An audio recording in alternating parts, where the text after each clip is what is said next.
Canada has just lived through one of the most consequential 24 hours in its modern political history.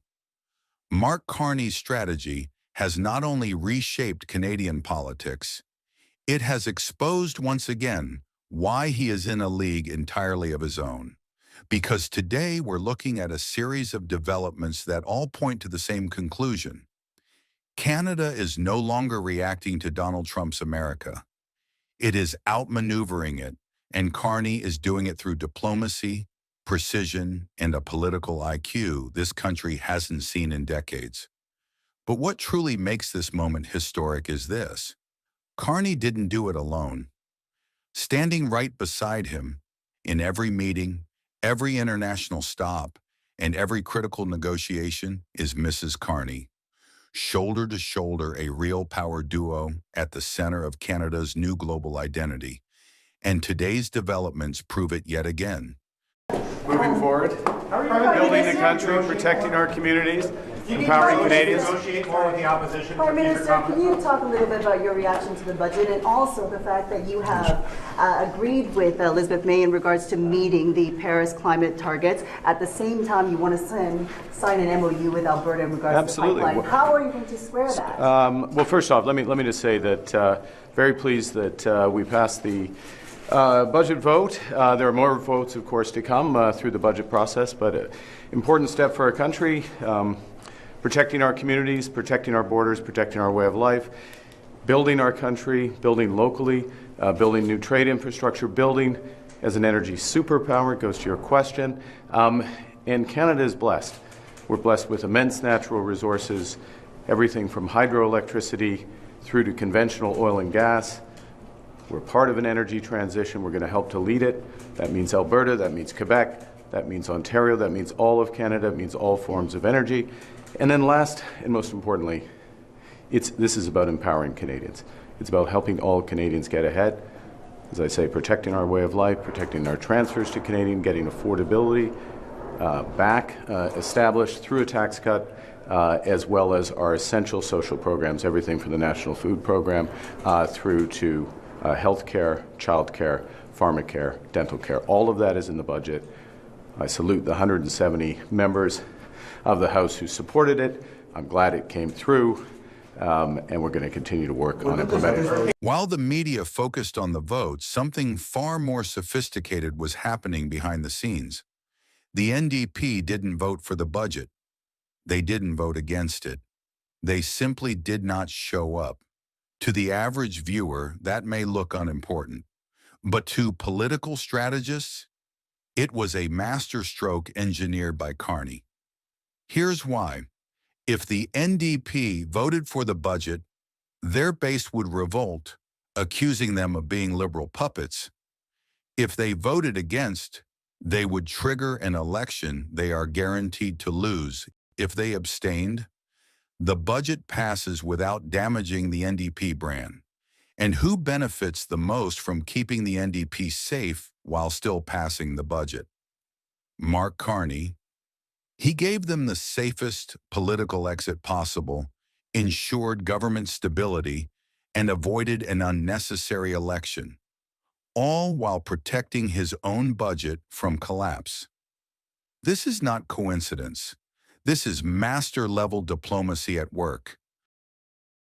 Poilievre walked into Parliament yesterday believing he had leverage. What he didn't anticipate was Carney's quiet move. Two Conservative MPs had shifted in favor of the Liberals before the budget was even presented, sending Poilievre into full damage control mode. He had no confidence. He had no strategy. And for the first time in a long time, he had no lines to fall back on. While Poilievre repeated the same handful of pre-rehearsed slogans, Carney demonstrated, effortlessly, that the Conservative leader cannot keep his own caucus united. The confidence in the Liberal side was unmistakable. The uncertainty on the Conservative benches was impossible to ignore. The message was clear.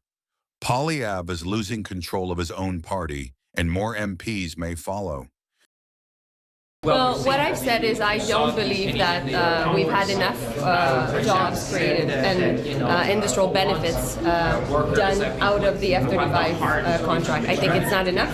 I think Canadians expect more, and we should get more. So that's my first point. And second, when it comes to the Gripen, of course, we're really interested in seeing what can be done because there was an unsolicited bid that came up. 10,000 jobs is indeed a very interesting offer. So we have to look at what our military capabilities need, and at the same time, what are the number of jobs created across the country. I know that Canadians want us to build more in Canada, build with Canadian jobs, and that's what I'm pushing for. This is where the real tectonic shift happened. For the first time in decades, Canada is openly signaling that its defense future may no longer be tied to the United States. The possibility of replacing U.S.-made F-35 fighter jets deal with Sweden's Gripen jets is seismic, and the implications for Donald Trump are enormous. Choosing the Gripen would mean Canada is no longer dependent on U.S. supply chains, U.S. maintenance systems, or U.S. military pressure. It means the jobs created through this program, a potential 10,000 of them, would belong to Canadian workers, not American factories. It marks a fundamental shift away from the idea that our defense must rely on American benevolence. Melanie Joly made it clear in her remarks that Canadians now expect their government to build Canadian capacity first. The old days of waiting for the U.S. to deliver benefits that never arrive are over. This is exactly the kind of strategic independence Carney has been pushing for, a Canada that decides its own partnerships based on national interest, not intimidation from Washington. The Gripen offer embodies that, and the timing could not be more devastating for Trump. It tells him Canada is no longer playing the game he wants. Canada is writing its own rules. It's such an honor to welcome you, Your Majesties, to Canada. And, you know, the motto, if I may, Your Majesty, the motto of the King is for Sweden with the times. And we're meeting at exceptional times when friendships such as ours, similar values such as ours between Sweden and Canada could not be more important. We're just signing, during this visit, a strategic partnership between Canada and Sweden, a partnership that extends from defense to trade and to the environment and beyond. If we look at defense, obviously welcome Sweden to NATO this year. I met with the Prime Minister at NATO. We now serve together at the front lines in Latvia, the Canadian-led brigade in Latvia with Swedish soldiers defending freedom. When we look at trade, within our broader relationship with the European Union, many opportunities to continue our trade in everything from defense to artificial intelligence, to advanced manufacturing, so many areas, and we'll have a chance to discuss that. That leadership, environmental leadership, extending across 5 decades. We share those values, building our economies, creating opportunities for our citizens, and protecting our environment for future generations. So it is a deep honor that you've come back to Canada. Thank you, and we look forward to the discussions. The arrival of Sweden's king in Canada was not a ceremonial coincidence. It was a geopolitical message. Standing beside the king, Mark Carney made it unmistakably clear that Canada and Sweden are stepping into a deeper, more strategic relationship. He laid out a vision of 2 nations aligning on defense, trade, climate, research, and technology in a way that signals a new direction for Canada's alliances. This wasn't just about a photo op. It was about telling the world that Canada's future partnerships will be rooted in shared values, economic opportunity, and long-term stability, not the unpredictable moods of American politics. The symbolism was powerful, a European monarch standing with Canada's Prime Minister to formally announce new cooperation on everything from security to innovation. And Carney delivered that message with confidence, calm, and unmistakable authority. In the background of all of this is a simple truth. Donald Trump's threats don't carry the weight they once did. Canada is no longer a country waiting for America to decide its fate. It is a country building alliances on its own terms, and the Sweden relationship proves Carney is already reshaping Canada's global position. And then comes a shift almost nobody in the media is fully grasping. China has just placed Canada back on its approved travel list. This is not a small diplomatic gesture.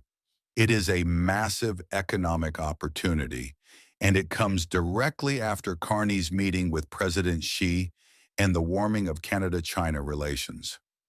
There are also discussions emerging about the potential removal of Chinese tariffs on Canadian canola, an issue that has hurt Canadian farmers for months. Carney may be on the brink of resolving it. And the most dramatic development of all is the possibility of Chinese electric vehicles entering the Canadian market. If that happens, Canadian consumers would have access to some of the most affordable EVs in the world, and U.S. automakers would face their worst nightmare. The era of Canada being a guaranteed market for American auto giants could be coming to an end. Trump has spent months trying to isolate Canada through tariffs and high-pressure tactics. Instead, Carney has quietly turned those same moves into opportunities for new partnerships, new markets, and new leverage. Canada is no longer acting like a dependent neighbor. It is acting like a sovereign nation with real options. And that shift has been engineered by Carney alone. Taken together, these developments mark a turning point in Canadian political history. The budget passed not because of luck, but because Carney outplayed every political actor in the room. The NDP protected their brand without jeopardizing stability. Conservative MPs wavered, signaling Poilievre's weakening control. And Carney emerged even stronger, shaping the political landscape exactly as he intended. Add to that the defense realignment with Sweden, the economic opening with China, and the unmistakable message to Donald Trump that Canada will no longer operate under U.S. pressure, and it becomes clear that Carney is not simply governing. He is redefining what it means for Canada to stand on its own. This is diplomacy at its highest level. This is strategy that rewrites political frameworks. And this is leadership that transforms a country's future. Mark Carney is not reacting to world events. He is shaping them with precision, confidence, and a vision that is already paying off for Canadians.